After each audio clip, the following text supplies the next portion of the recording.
3 years ago, I was at the summit. 3 साल पहले मैं इंडोनेशिया में एक सरबराही इजलास में थी और इसका इनेकाद इंडोनेशिया की वजारत खारजा ने कतर की वजारत खारजा के साथ मिलकर किया था।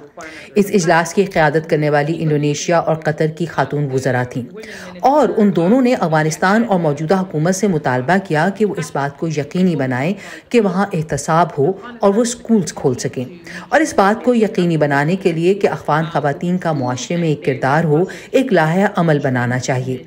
लेकिन इसके साथ ही पाकिस्तान समेत ज़्यादातर मुसलमान ममालिक जब भी अफगानिस्तान के बारे में बात करते तो वो तालिबान को भाई कहते, और मैं ये सोचती हूँ कि अगर तालिबान आपके भाई हैं तो शायद अफगान ख़वातीन आपकी बहनें नहीं हैं।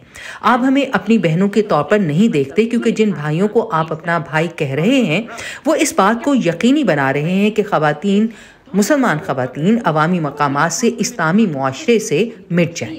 और ये कई लिहाज से इस्लाम मुखालिफ है, क्योंकि वो तो ये भी नहीं चाहते कि ख़वातीन अपने मजहबी हुकूक भी अदा कर सकें। तो मैं ईमानदारी से कहूँगी, मुझे यकीन नहीं है कि मुसलमान मुल्क उन्हें जवाबदेह ठहराने पर अमल करेंगे।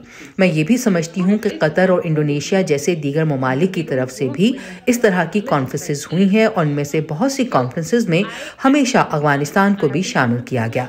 ये बात कि अब पाकिस्तान भी खुद को उन मुल्कों में शामिल कर रहा है और दीगर मुसलमान ममालिक भी इसके लिए पुरअज़्म नज़र आते हैं, और फिर इस मसले के बारे में बात करने के लिए मलाला को लाना, इससे मज़ीद बातचीत का दरवाज़ा खुल सकता है।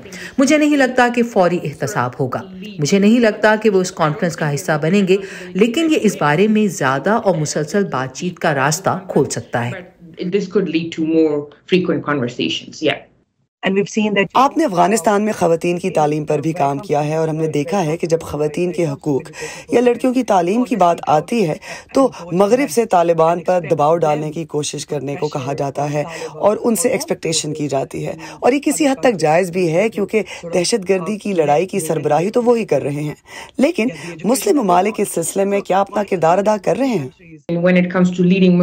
जब कतर जैसे अहम मुसलमान ममालिक की बात की जाती है जिनका सियासी असर रसूख और ताकत ज़्यादा है, वो हमेशा मर्दों से बात करना चाहते हैं, और फिर जो कुछ भी ख़वातीन से मुतल्लिक है इसमें उन्हें ज़्यादा ख़तरा महसूस होता है।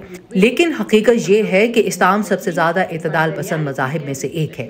इस्लाम उनमें से एक मज़हब है जो दर हकीकत अस्कात हमल के इंतखाब के बारे में बात करता है, जो ख़वातीन की तालीम और कारोबार में ख़वातीन के किरदार के बारे में बात करता है। और हकीकत ये है कि इस्लामी दुनिया के रहनुमा इस किरदार को नहीं देखते, और वो मुसलमान ख़वातीन को दूसरे दर्जे के शहरी के तौर पर देखते हैं, और ऐसा नहीं होना चाहिए।